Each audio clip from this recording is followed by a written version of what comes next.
The time has come. The Broncos need to make their decision in the draft tonight. This is your Denver Sports Daily for April 24th. The biggest stories, the latest news. It's Denver Sports Daily. Today is a holiday, the best day of the year. It's draft day. We're getting some new presents, some new toys. Bring them over to the Broncos. They have a huge decision to make tonight. What are the Broncos going to do? It's all going to happen tonight. Now, there's been a lot of what seem to be like smoke screens surrounding the Broncos recently. Will the Broncos trade up? Will the Broncos trade down? Are they going to draft someone other than a running back in the first round? Now, these are all questions about scenarios that are honestly very unlikely. They're not going to trade up. They better not. They're not going to trade down. Sean Payton's too stubborn to do that. And they're definitely, I won't say not, but they shouldn't go away from a running back in the first round. And that's just my opinion on that. I'd love to hear your guys'. If you think that the Broncos should do any of those things, let me know in the comments, but they shouldn't.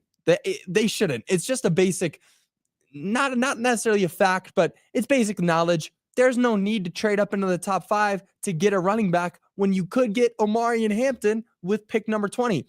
Now, if the Broncos do end up making a decision like that, they're going to have to do it today. It's draft day. Now, what will most likely happen is that we're going to get a new running back with the 20th pick. So everyone better start buying their Omari and Hampton jerseys early because it's going to happen. I mean, that's the mindset you got to go in with, is that Omari and Hampton is going to come in and be the Broncos running back. Now, it's going to be very exciting to see, what actually happens. What are the Broncos going to do? Are they going to trade up and get Ashton Jeanty? Now, that's one of those smoke screens, kind of. That's been what a large talk. The Broncos have been making calls. They've been going out there asking different teams about trading up. What would it take?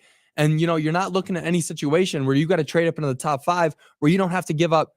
You're going to have to give up more than one draft pick or one first round draft pick. You're going to look at one draft pick this season, a first rounder. You're obviously going to have to give up that 20, and then probably one next year, and maybe a third rounder, or maybe a fourth, something like that to get into the top 5. And that is just a no-go. Don't do that.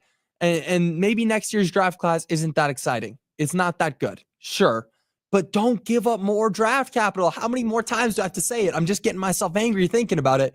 Don't dig yourself in a hole that you just got yourself out of. The Broncos just pulled themselves out of a very, very deep hole, and that hole was created by Russell Wilson. Don't go digging yourself another one because you think that Ashton Jeanty is going to lead you from a playoff team to a Super Bowl team, because that's just not how it works. And you can say what you want about Saquon Barkley and the Eagles, but Saquon Barkley was acquired in free agency. They didn't go out and they give up draft picks for a guy who they'd never seen play. That's the difference. A running back can be a very crucial part of a football team, but it's not a Super Bowl winning position. Not anymore, at least with the way the game's evolved. You don't need the number 1 running back in the league to win a Super Bowl. I mean, look at the 49ers. Christian McCaffrey, widely considered the best running back in the league before his injury. They can't win. They couldn't win. The Eagles with Saquon Barkley, sure, the Eagles were great, and Saquon Barkley was outstanding this season, but he wasn't the reason that they won the Super Bowl. Derrick Henry, the Ravens didn't win the Super Bowl, unless I'm forgetting something. Derrick Henry, again, top 3 running back. You don't think a running back, you don't go into the draft with the mentality that the running back is going to lift you from a playoff team to a Super Bowl winning team. Now, obviously with the Broncos, that's also exciting, getting to see what they're going to do in the draft. But I think us in Broncos country are forgetting that there are 2 other football players here in Denver that are going to be drafted tonight, and that's Shedeur Sanders and Travis Hunter. Where are they going to go? Now, if I had to guess, I think Hunter's going second to the Cleveland Browns, and Shedeur's going third to the New York Giants. And again, there's been a lot of different mock drafts that show Shedeur going later, trading with the Broncos, New York's trading with us to get, a bunch of different, it's all going crazy. It's wild. This is the time of year where the draft is just all around. It's a crapshoot. Nobody ever really knows what's going to happen. There's all these mock drafts saying that people are going into different places. It's crazy. It's a wild time of the year. But if I had to guess, those guys are as good as 2 and 3. Cam Ward's going number 1, even though I think that Shedeur Sanders is better. And that's from pulling myself out of being a CU Boulder fan. Shedeur Sanders is a better quarterback than Cam Ward. Cam Ward plays this like playground football, and that's not going to translate to the NFL. While Shedeur Sanders plays real NFL level football, and he's just going to be a dog when he comes to the league. And the New York Giants, they've got a great chance to go and get this guy. And if they don't, I would be incredibly surprised. But nonetheless, it's all going down tonight, 6 p.m. That's when the draft begins. And if you're going to just tune in for the Broncos, expect them to pick around 8 p.m., around the same time that the Nuggets are going to tip off. So it's going to be, again, huge day for Colorado. We got the Nuggets tipping off at 8 p.m., and then Broncos are going to pick around 8:30, if I had to guess. Now that brings us into the next topic, which is a Nuggets game day is taking place tonight. Tonight, the Nuggets are on the road taking on the Clippers in LA for Game 3 of the first round. The Nuggets are coming into this game bad loss on Monday. They're coming off the back of that Game 2 loss, and that loss still has some lingering side effects, like an injury to Michael Porter Jr. That he suffered in the fourth quarter that may keep him out for tonight's game. He's listed as a game time decision, so we'll end up seeing if he plays. And with the way that he played on Monday, he had that great bounce back game, getting 15 points, 15 rebounds. It's going to be crucial that he's here. His health is the most important thing for the Nuggets. And say what you want about Game 1, 3 points, 4 rebounds, terrible game. Yes, Michael Porter Jr. still makes a great impact to this team. Now, it's clear who the Nuggets need to focus on defensively. Kawhi Leonard, that's the guy. Now, he had an incredible game on Monday, and stopping him is the key. James Harden's one of those great guys. Christian Brown did his job. He's been doing a fair job at playing defense on James Harden, and James Harden's always going to go out and get his. He's going to put up 25 every night, but if Christian Brown can keep playing defense the way that he has, that's not as much of a factor, because James Harden's going to go out and do what he does every single night. But Kawhi Leonard putting up 39 points, that's a problem. That's a huge problem. You've already got problems in Ivica Zubac. That guy's crazy. He was getting down the lane in the first 2 games, easily scoring. Nikola Jokic will need to play defense on him and actually stop him from just getting wide open looks down the lane in the paint. But Kawhi Leonard needs to be stopped. And the best way to slow him down, at least, will be Aaron Gordon. The Nuggets love running a zone, but keeping AG on Kawhi at all times is the best decision that they can make. Play man-to-man. AG comes in with Kawhi Leonard, leaves when Kawhi Leonard leaves. Keep those two together. And it worked, if you remember, a couple years ago when the Nuggets were playing the Warriors. I believe it was the first round or the second round when the Warriors ended up beating us on the championship run that the Warriors went on. Aaron Gordon was on Steph Curry, and Steph Curry was actually producing at a much lower level. Aaron Gordon's the best defensive player on our team. You know that. You can make a case about Payton Watson, but Aaron Gordon plays more minutes than Payton Watson. Keep him on the best scorer, or at least the person who can score with ease the most. And right now, that's Kawhi Leonard. Now, the Nuggets are heading into tonight's game as 5-point underdogs, 5 points, and the game will tip off at 8 p.m. It's definitely going to be interesting to see. They need to get a win. Game 3 and Game 5, those are the most important games in any 7-game series, and they need to go out there and get a big win tonight on the road to set a precedent that the Nuggets can win anywhere, but nobody can win in Denver. And they already failed by letting one go away at home to the Clippers on Monday, so they need to get their get back tonight. Now, moving on, Gabriel Landeskog made his long-awaited return to the ice in last night's loss to the Stars. I cannot believe it happened. I really can't. I was shocked to see it. I still can't fathom that it actually happened. For 1,032 days, Gabe Landeskog hadn't played in the NHL, and yesterday he finally came back. Now, he actually played more than I thought he was going to if he were to come back, which he ended up doing. He came in for 18 shifts, and he got 13 minutes on the ice, more than I thought he would have.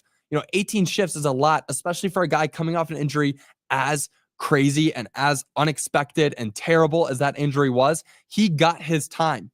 He got out there, he made an impact, but unfortunately, you would have thought the impact would have been more. You'd think that the Avs as a team would have played much better, but unfortunately, they ended up losing in overtime. Again, that's 2 back-to-back overtime losses in the playoffs for the Avs. Now, the Avs held a 1-0 lead for almost the entirety of the game, but the Stars were able to score midway through the third period to send the game to overtime. And, with coming off the back of an overtime loss on Monday, They did it again. It wasn't great. This time the overtime went only about 5 minutes in before the Stars were able to score, which is much quicker than they were last time these teams went to OT on Monday. They went about 18 minutes. Real unfortunate loss for the Avs. A problem that the Avs seem to be having is the quantity of the shots that they're taking.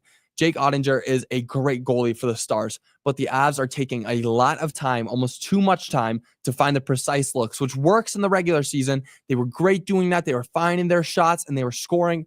But what they should be doing right now against their goalie is taking every shot they can. Every time they're on the other side of the ice, they need to be getting shots up, real shots on goal, and they're not doing that. Now, Mackenzie Blackwood has been doing very well so far. In his first playoff appearance, this is the first time he's ever been in the playoffs. He's played at a high level. And last night he saved 26 of 28 shots, recording a .929 save percentage. So this is not on him. I mean, only allowing 2 goals, one of them coming in overtime. This is not on the goalie. This is on the Avalanche offense. They've played so well throughout the whole season, outscoring everybody. But when you're only putting up 1 goal a game, you're not going to win. You're going in the third period with 1 goal. It didn't look good for the Avs. Now, going down 2-1 in the series puts the Avs in a very bad position. They play again on Saturday, but now this turns from a game that they should win at home to a must win. They have to win on Saturday if they want to keep this alive. If they go down 3-0, you're dead in the water. You really are. With hockey, it's so much different than basketball. We're coming back from a 3-1 lead. It's just about getting hot. With hockey, anything can happen at any time. And if they go down 3-1, it's just terrible. It would be such an unfortunate way to end the season, especially with Gabe coming back. You're losing to the same people you lost to last season. They got to do everything that they can to win next game. That's going to do it for your Denver Sports Daily. I do want to read some of your comments. You see that we could trade up with Jacksonville to get Judty. There's just all this stuff. Is that really worth it? Is that really worth it? I get Genty is a great player, but is he worth trading up and giving all this draft capital away? We've never seen him take an NFL snap. I'm so against trading up in the first round of the draft. Overall, I am. These guys have never played in the NFL. We don't really know who's going to be good. I mean, even last year, Caleb Williams was the number 1 pick. Everybody knew it. There was no changing that. And he wasn't the best quarterback in the league. He was the 3rd best quarterback last season. I mean, you got Jaden Daniels, you got Bo Nix, and that's from an unbiased standpoint. I mean, Bo Nix was in the Rookie of the Year running. Caleb Williams wasn't. Caleb Williams wasn't the guy that everybody thought he was going to be. Give him a few years, sure, but it just doesn't happen that somebody comes in and they play perfectly up to the expectations that they were graded to before the draft. And that goes on both ways. They could play above those expectations, they could play below. Nobody plays exactly how they think they're going to. And Genty is going to be exactly like that. And then that's not even talking about the fact that you're drafting a running back in the first round. I'm so against that all the way.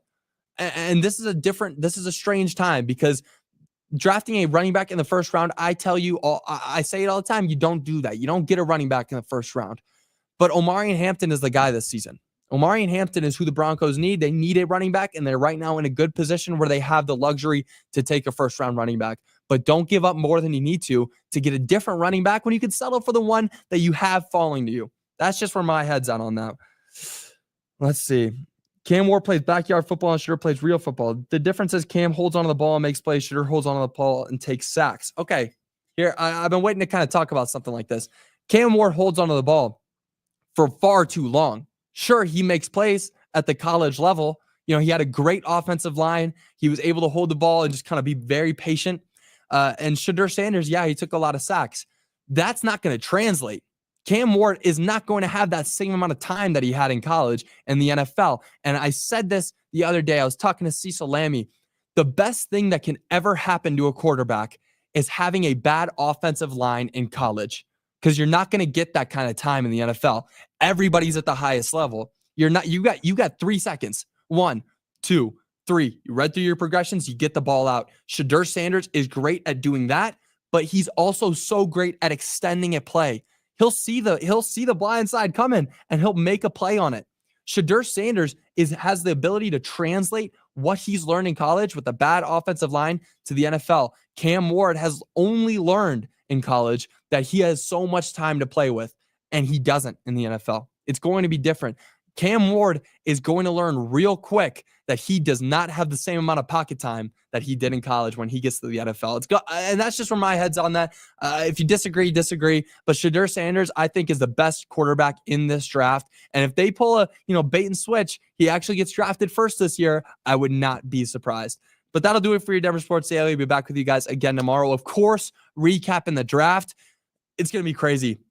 If you told me who the Broncos are going to pick, if you told me where their position is going to be, if they're going to trade up or down from 20, I could not tell you. This is going to be a lot of fun. And again, around the draft, it all starts to get a little bit crazy. But it's definitely going to be crazy tonight. But I'll be back with you guys again tomorrow, recapping a big Nuggets game tonight, and then previewing a couple big Avalanche and Nuggets games this weekend. We got to get some wins here in the playoffs. It's going to be a great, great weekend if the Broncos can make a good decision tonight. But until tomorrow, I will see you guys all later. Bye, y'all.